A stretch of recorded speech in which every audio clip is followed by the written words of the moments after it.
একবার তোকে বুকে নিয়ে এ কথা আমি বলে যেতে চাই। আসসালামু আলাইকুম, আমি আছি প্রিয়া আপনাদের তুই সাথে। জান রে আমার জান রে বেঁচে থাকা তুই কারণ।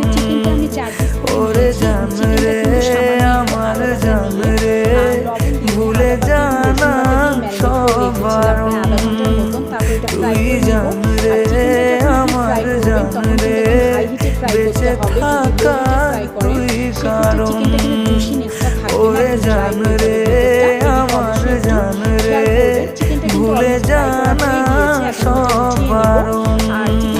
দেখতে পাচ্ছেন কালারটাও খুব সুন্দর এসেছে। আপনারা চাইলে সামান্য পরিমাণ ফুড কালার কিংবা একটু গুঁড়ো মরিচটা ব্যবহার করতে পারেন। তো এখানে আমি পেঁয়াজ বেরেস্তা করে নিচ্ছি, কিছুটা বেরেস্তা আমি উঠিয়ে নেব এবং বাকি বেরেস্তার মধ্যে আমি একে একে মশলাগুলো অ্যাড করে দিব। আর এই রান্নাটা কিন্তু সকলেরই অনেক পছন্দ, আমারও অনেক ভালো লাগে, আমি প্রায় আমার বাসায় করে থাকি।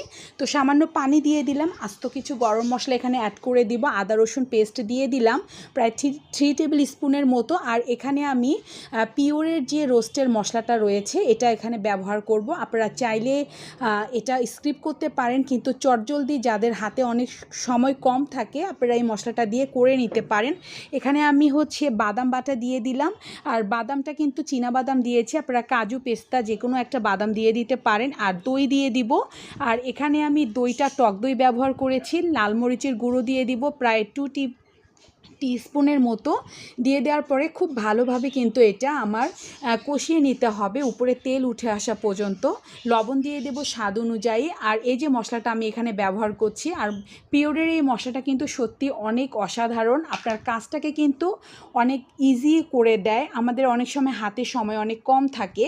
তো চিকেন ফ্রাইগুলো এখন দিয়ে দিচ্ছি, দিয়ে দেওয়ার পরে উল্টে পাল্টে নিতে হবে। যেহেতু এটা বললে চিকেন দিয়ে করেছি, আপনারা চাইলে কিন্তু এটা দেশি মুরগি কিংবা আপনারা ফার্মের মুরগি দিয়ে আমি এখানে করেছি, আপনারা চাইলে লেয়ার মুরগিটা দিয়েও করে দিতে পারেন। এটা ফাইনাল লুক। আর এটা নামানোর আগে আমি এখানে দিয়ে দেব গুঁড়ো দুধ, আর এখানে কিন্তু লিকুইড দুধটা আপনারা ব্যবহার করতে পারেন। গুঁড়ো দুধটা দিলে যে কোনো রান্নার টেস্টটা একটু বেড়ে যায়।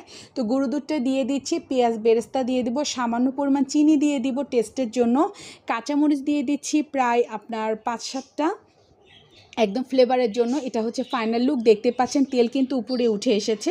আজকের এই রেসিপিটি যদি ভালো লাগে আপনাদের কাছে, অবশ্যই আমার চ্যানেলটিকে সাবস্ক্রাইব করে আমার পাশে থাকবেন। সবাই অনেক বেশি ভালো থাকবেন। আল্লাহ হাফেজ।